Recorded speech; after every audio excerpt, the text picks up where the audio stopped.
మీ business ఏదైనా మీ ఊర్లో promotion చేయాలంటే అది సుమన్ టీవీతోనే సాధ్యం. ఇప్పుడే సంప్రదించండి. Welcome to Suman TV. Andhra Pradesh రాజకీయాలు దాదాపుగా చాలా వేడిగా ఉన్నాయి. కారణం ఏంటంటే నోటిఫికేషన్ విడుదలైపోయింది. ఇప్పటికే అభ్యర్థులను కూడా దాదాపుగా అన్ని పార్టీలు ఖరారు చేసుకున్నాయి. ఒక రకంగా తెలుగుదేశం పార్టీ, జనసేన లిస్టుల విషయానికి వస్తే ఉమ్మడిగా ఉన్నా సరే విడివిడిగా వాళ్ళ అభ్యర్థులు ప్రకటించుకున్నారు. వాళ్ళతో కలిసిన భారతీయ జనతా పార్టీ మాత్రం అభ్యర్థుల విషయంలో ఇంకా క్లారిటీ లేదు. అలాగే ఎన్ని స్థానాల్లో పోటీ చేయబోతుంది, ఎన్ని అసెంబ్లీ స్థానాలు, ఎన్ని పార్లమెంటు స్థానాలు అనేది కూడా క్లియర్ కట్‌గా ఒక అఫీషియల్ అనౌన్స్‌మెంట్ అయితే ఇంకా పూర్తిగా రాలేదు. అన్నీ స్పెక్యులేషన్ మాత్రమే వస్తున్నాయి. 10 స్థానాలను లేదంటే 12 స్థానాలు ఇంకా అడుగుతున్నారని.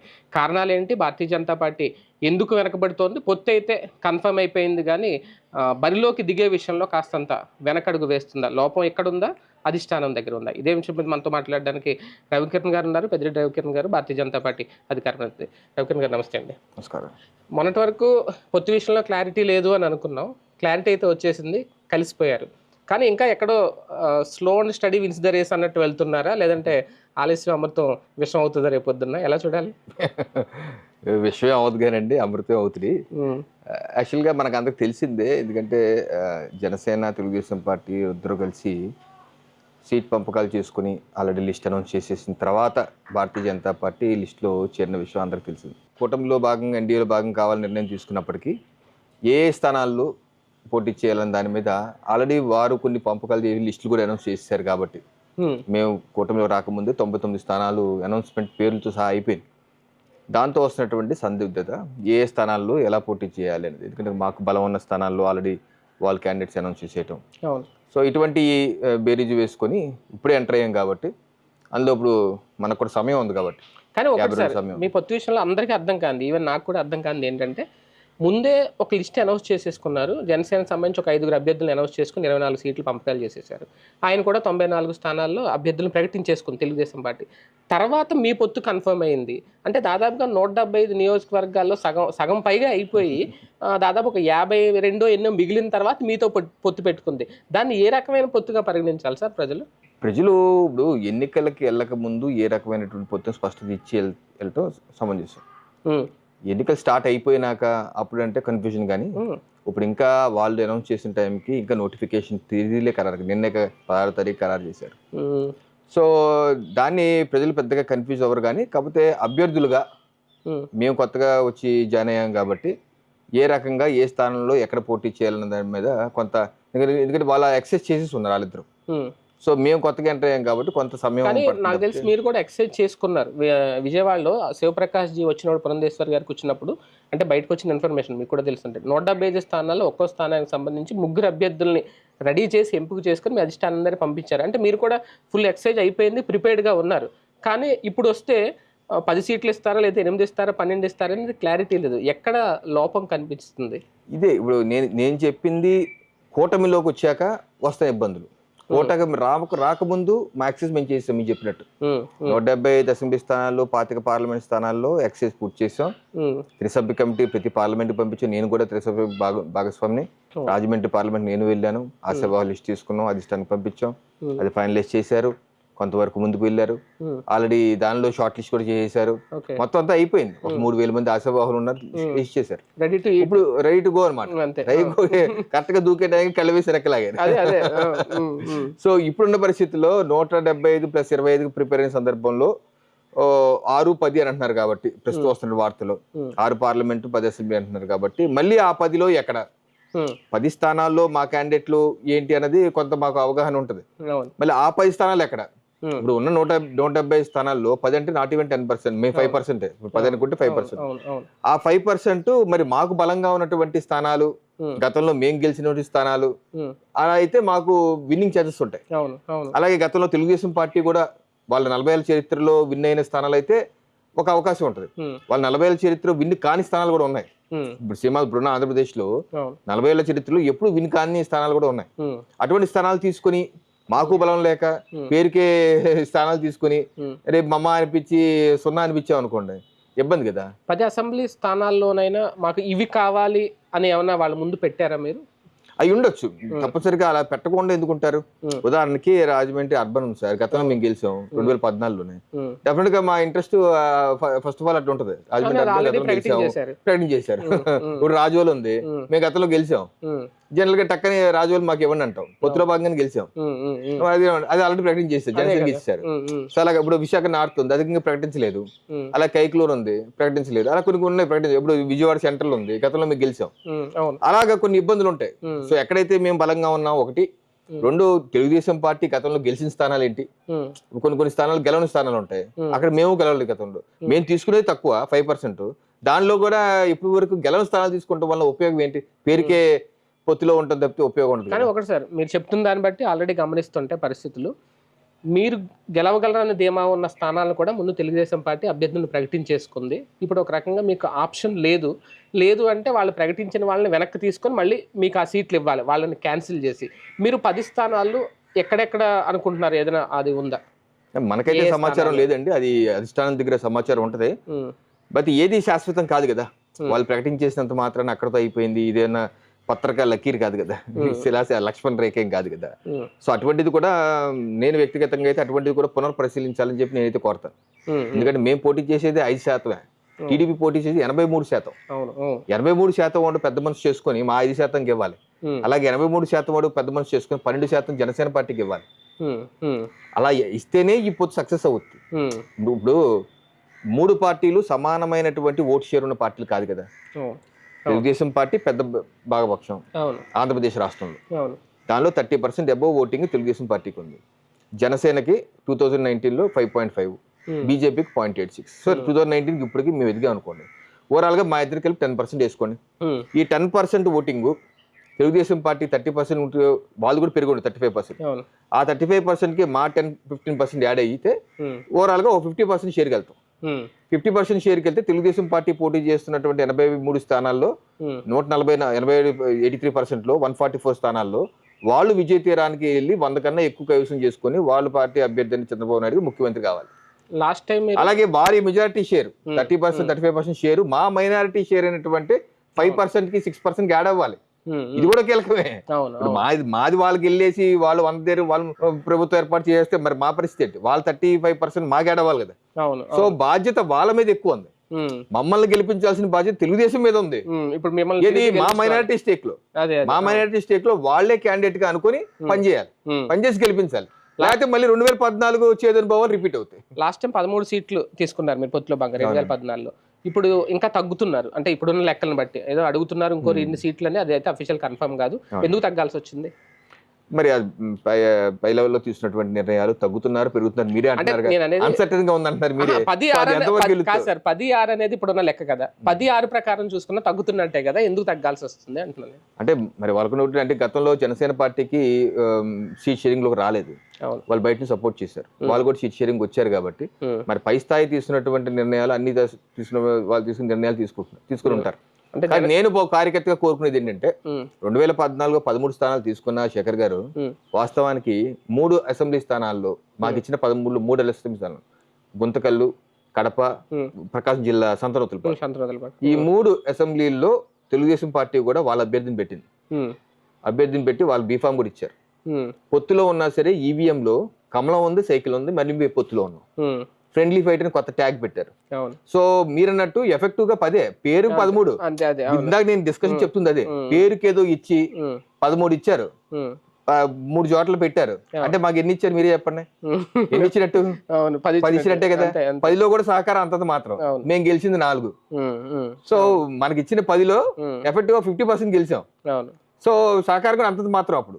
సో ఇందాక నేను చెప్తుంది అదే, అటువంటి చేదు అనుభవాలు పునరావృతం కాకుండా నికార్సిగా మైనారిటీ స్టేక్ 12+5% ఏదైతే జనసేన మేము 17%లో మేము పోటీ చేస్తున్నామో దాన్ని పూర్తి బాధ్యత తెలుగుదేశం పార్టీ తీసుకోవాలి. వాళ్లే క్యాండిడేట్ అని కూడా ప్రచారం చేసి గెలిపించాల్సిన బాధ్యత తీసుకుంటే గానీ పాత చేదు అనుభవాలు చంద్రబాబు నాయుడు గారి మీద ఏదైతే ఇప్పటి వరకు మనకు ఉన్నటువంటి ట్రాక్ రికార్డు ఉందో అది మర్చిపోయి ఈ యొక్క భావన, వెన్నుపోటు భావన ఏదైనా అనండి, అది పార్టీ కార్యకర్తల్లో ఉంది, సానుభూతి పరుల్లో ఉంది, లేకపోతే వేరే న్యూట్రల్ పీపుల్లో కూడా ఉంది. ఈయన ఏదో పొత్తు పెట్టుకుంటారు కానీ వాళ్ళు గెలవనివ్వడు, ఓడిపోయే సీట్లు ఇస్తారు, ఓడించేస్తారు అనేది మనం చూసాం ఇప్పుడు వరకు చరిత్ర. అది నేను కాకినాడ కార్పొరేషన్ ఎన్నికల్లో కూడా నేను నగరాధ్యక్షుడిని. ఆ రోజు మాకు 9 డివిజన్స్ ఇచ్చారు.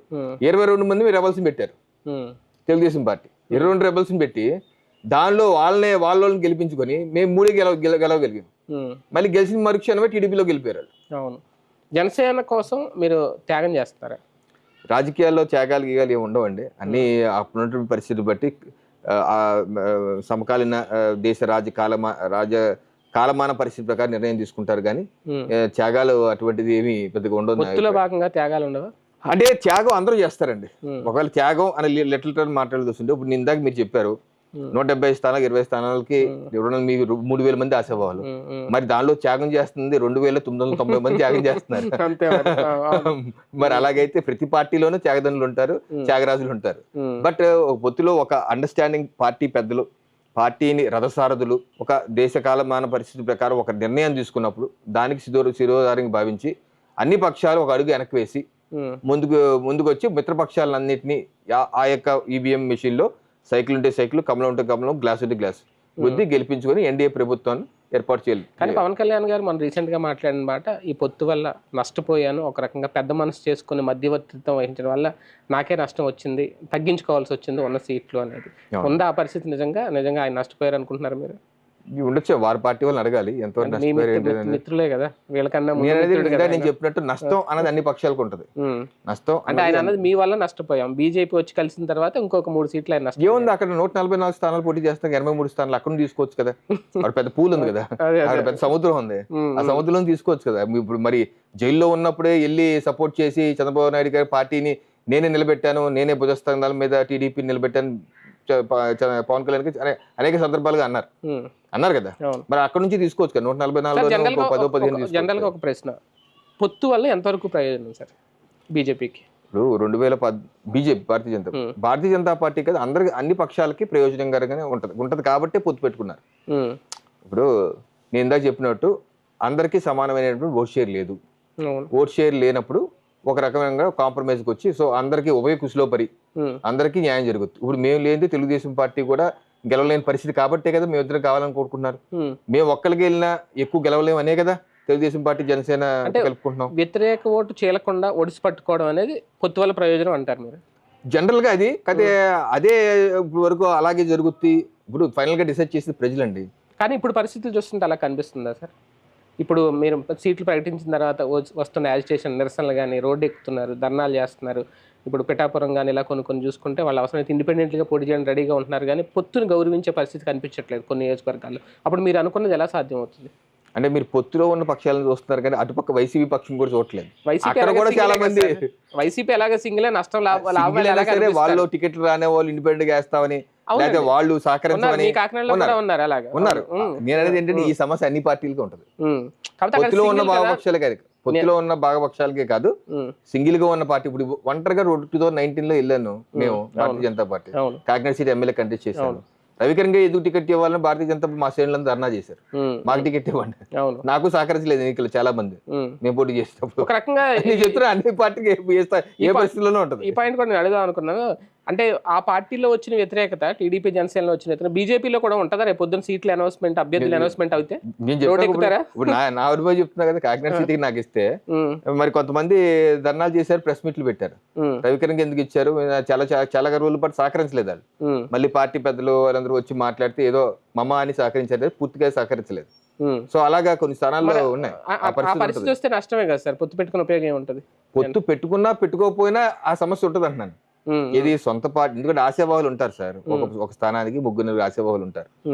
భారతీయ జనతా పార్టీకి నేనే 2019 పోటీ చేస్తున్నప్పుడే ఆశాభావులు ఉండి సహకరించి నేను చెప్తుంటే, మరి ఇప్పుడున్న పరిస్థితుల్లో పొత్తులు పెట్టుకున్నారు, ఇంకా మనకి ఛాన్సెస్ ఉన్నాయి, డబ్బులు ఖర్చు పెట్టుకుంటాం కదా, మాకెందుకు ఎవరు అన్న టీం కూడా ఉంటారు కదా. ఏ స్థాయికి ఆ స్థాయికి ఉంటారు. అందుకని అది ఉంటది. కానీ పార్టీ ఎప్పటికప్పుడు దాన్ని దృష్టిలో పెట్టుకొని దాన్ని సమన్వయపరుస్తూ ముందుకు తీసుకెళ్తారు. కాకినాడ విషయానికి వస్తే రూరల్ అయితే ఆల్రెడీ ప్రకటన చేశారు, అయిపోయింది. పొత్తు అభ్యర్థి పంత నానాజీ ఒక పక్క కొరసాల కన్నా. సిటీ విషయానికి వస్తే బీజేపీ ఏమన్నా ఈ సీట్ దక్కించుకునే అవకాశం ఉంటుందా పొత్తులో భాగంగా? అంటే ఇంకా అనౌన్స్ చేయలేదు కదా. సిటీ ఇంకా అనౌన్స్ చేయలేదు, మరి దాన్ని ఏమన్నా ఇస్తే ఇవ్వచ్చాం, మనకైతే తెలీదు.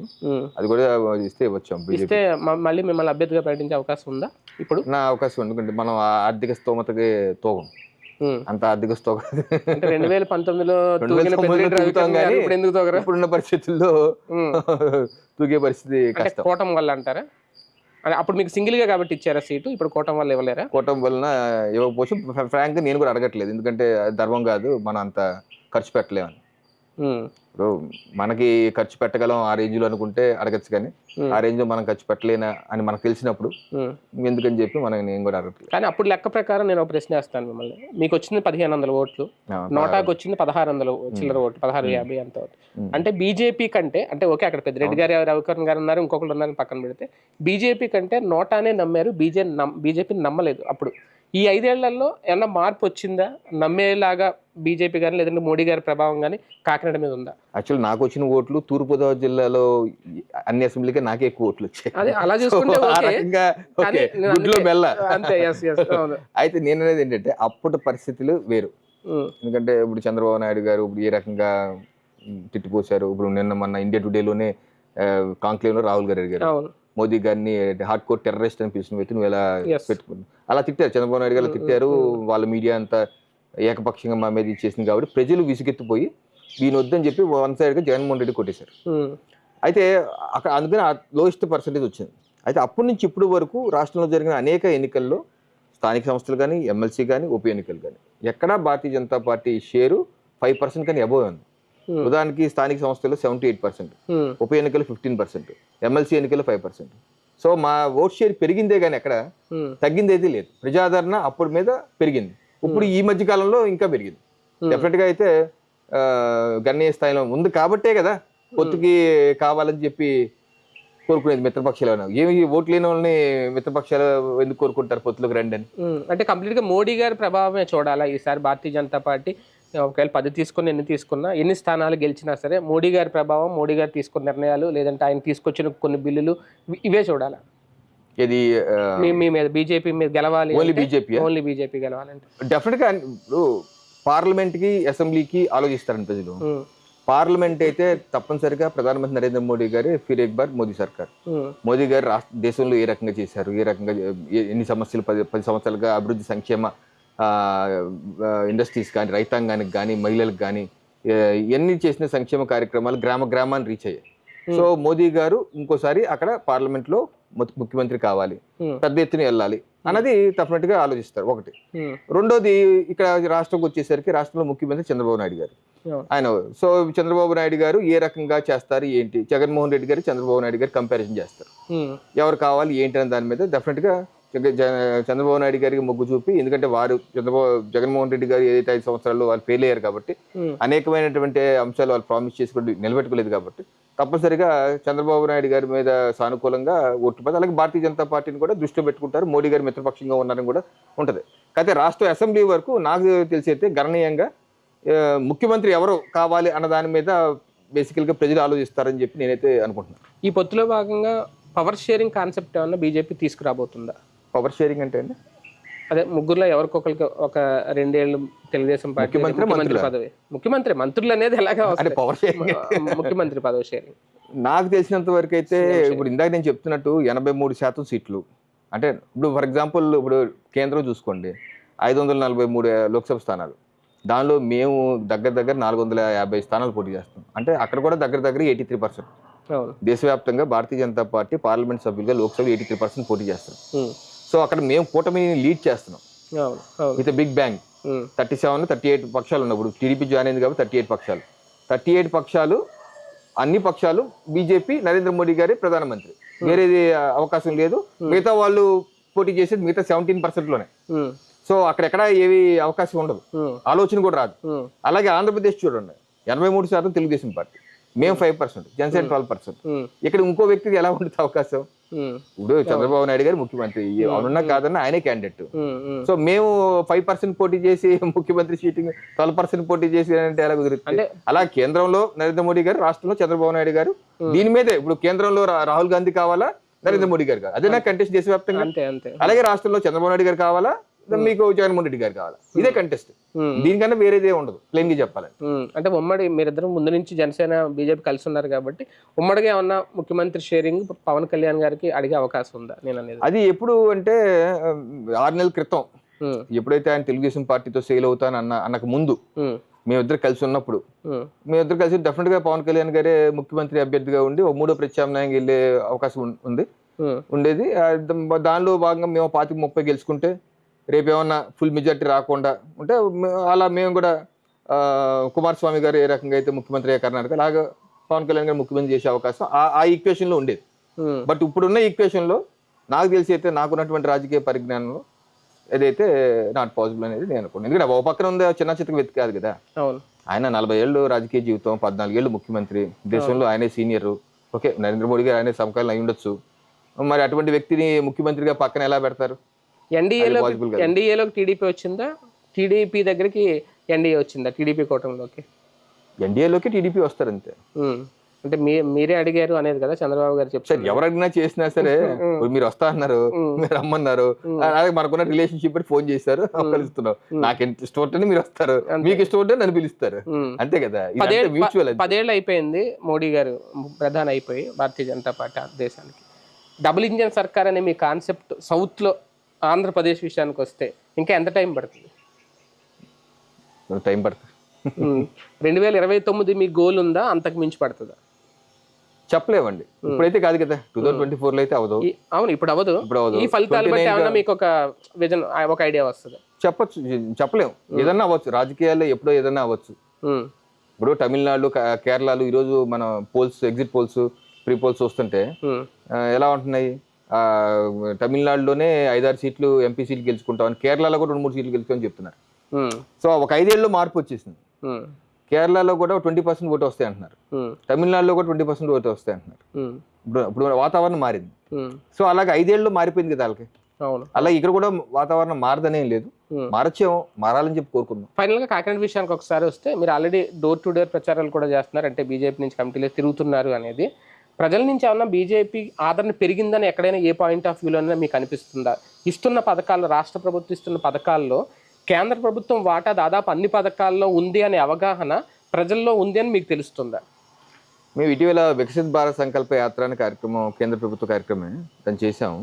దానిలో వ్యాప్తంగా నేను కాకినాడ సిటీగా, జిల్లాలో కూడా చాలా చోట్లకి వెళ్ళాను.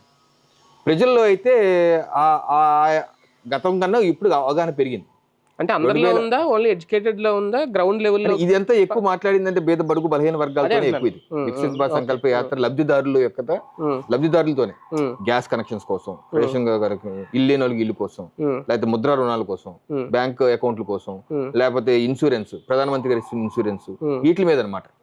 దీని మీద పెట్టినప్పుడు వచ్చే పేద వర్గాలు, డ్వాక్రా సంఘాలు ఇల్లే కాబట్టి దానిలో గణనీయంగా నాలెడ్జ్ అయితే ఇంప్రూవ్ అయింది. ఇది మోడీ గారు ఇస్తున్నారు. దానిలో ఆయుష్మాన్ భారత్ కార్డులు ఇస్తున్నారు, అంటే ఆరోగ్యశ్రీ మనం ఏదైతే పేరు చెప్తారో రాష్ట్రంలో ఆ కార్డు ఇస్తున్నారు. కార్డు ఇచ్చి 5 లక్షల రూపాయలు వైద్యం దేశంలో ఎక్కడైనా ఫ్రీ అంటున్నారు. సో దానిలో మోడీ గారు ఇదనమాట, మోడీ గారు బియ్యం ఇస్తున్నారు, మోడీ గారు రేషన్ ఆయన ఇస్తున్నారు, అలాగే గ్యాస్ కనెక్షన్స్ మోడీ గారు ఇస్తున్నారు, అలాగే రైతులకు వేసే డబ్బులు కావచ్చు, లేకపోతే డ్వాక్రా మహిళలకు ఇస్తున్నట్టు బ్యాంక్ రుణాలు కానీ, ఇవన్నీ కేంద్ర ప్రభుత్వం నరేంద్ర మోడీ గారు ఇస్తున్నారు విషయం ఇంకా ఎక్కువగా తెలిసింది. అప్పుడు కొంత తెలిసినా ఈ ప్రోగ్రామ్ ద్వారా ఇంకా ఎక్కువగా తెలిసింది. వాళ్ళకైతే అవగాహన ఉంది, మోడీ గారు ఇస్తున్నారు ఈ ప్రోగ్రామ్స్, ఇవన్నీ ఇది రాష్ట్ర ప్రభుత్వం స్టిక్కర్లు వేస్తున్నారు అనేది ఇంకా బలంగా వెళ్ళింది మాత్రం చెప్పాలి. ఈ అవగాహన మీకున్న 1% ఓటింగ్ ని ఈసారి ఎంతవరకు తీసుకెళ్ళాలి? పొత్తులో వెళ్ళిపోయినప్పుడు దాన్ని డివైడ్ చేయలేము. మీ ఓటింగ్ శాతం మీరు అంచనా వేసుకోలేము, ఎందుకంటే పొత్తులో వెళ్తే మనకు ఓటింగ్ ఏంటని తెలియదండి. పొత్తు నేను అభ్యర్థి ఉంచున్నా కాకినాడ సిటీకి, అన్ని పార్టీలు వేయాలి. టీడీపీ వాళ్ళు వేస్తారు, జనసేన వేస్తారు, బీజేపీ వాళ్ళు వేస్తారు. దీనిలో బీజేపీ వాడు రక్తం పెట్టి ఏ కోరిక అన్నట్టు ఉంటది. ఇది ఎవరి పర్సెంటేజ్ అంటే చెప్పలేము. అంటే డెఫినెట్ గా ఎక్కువే ఉండదు, తక్కువే ఉంటది మా పర్సెంటేజ్. ఎందుకంటే మేము పోటీ చేసేది 10-15 ఉండేది కాబట్టి రాష్ట్ర వ్యాప్తంగా చేస్తారు, మా పర్సెంటేజ్ తక్కువే కనపడతాయి. అంటే మీరు డోర్ టు డోర్ వెళ్తున్నారు కదా, మీకు ఒక అవగాహన ఉంటది కదా, ఇంతకు ముందు మీద పెరిగింది, ఇంతకు ముందు మీద తెలుస్తుంది అందరికి. అంటే కేంద్రం ఇచ్చే మీకు గణాంకాలు చెప్పాను, స్థానిక ఎన్నికలు అవన్నీ, ఆ తర్వాత కూడా అన్నాడు డెఫినెట్ గా 10% వెళ్ళి ఉంటుంది. సో నాకున్న ఎస్టిమేషన్ అయితే మేము కనుక ఒంటరిగా వెళ్ళుంటే కనుక, ఎటువంటి అయ్యప్ లేకుండా ఒంటరిగా నాకున్న ఎస్టిమేషన్ డెఫినెట్ గా 5% దాటేది. 5% డెఫినెట్ గా దాటేదని నాకున్నటువంటి బలమైన గట్టిగా మేము ఎలక్షన్ క్యాంపెయిన్ గట్టిగా చేస్తే మాత్రం ఒక 78% వరకు వెళ్ళే అవకాశం ఉండేది నేను అనుకున్నాను వ్యక్తిగతంగా. ఫైనల్ ఇండివిజువల్గా వెళ్ళి ఉంటే ఫైనల్ గా మీ అంచనా ఎక్స్పెక్టేషన్ నేనేమి కరెక్ట్ గా చెప్పమనట్లేదు, ఎన్ని సీట్ల దగ్గర మీ పొత్తు తెగే అవకాశం ఉంది? అసెంబ్లీ కానీ పార్లమెంట్ కానీ. అసెంబ్లీ అయితే 10 డబుల్ డిజిట్ లోనే ఉంటుంది, గ్యారంటీ డబుల్ డిజిట్. తగ్గరు. పార్లమెంట్ అయితే సింగిల్ డిజిట్ లోనే ఉంటుంది. అదైతే పక్కా. అంటే 6-10 అనుకోవాలేమో ఫైనల్ గా, అంతే ఏదైనా అవ్వచ్చు. Right, thank you sir, thank you very much. Right, చూద్దాం. భారతీయ జనతా పార్టీ పొత్తు విషయంలో దాదాపు ఖరారు అయిపోయిన, అభ్యర్థుల విషయంలో ఇంక ఇవాళ రేపు అన్నట్టుగా ఉంది. ఎన్ని సీట్ల విషయంలో ఫైనల్కి వస్తారు, ఇంకా పొత్తులో ఉన్నారు కాబట్టి వీళ్ళ ఓటు శాతం ఎంత పెరుగుద్ది అనేది రేపొద్దున్న ఫైనల్గా ఫలితాలు వచ్చిన తర్వాత ఒక అంచనా అయితే వేసుకోవాలి. చూద్దాం ఏం జరుగుతుందో.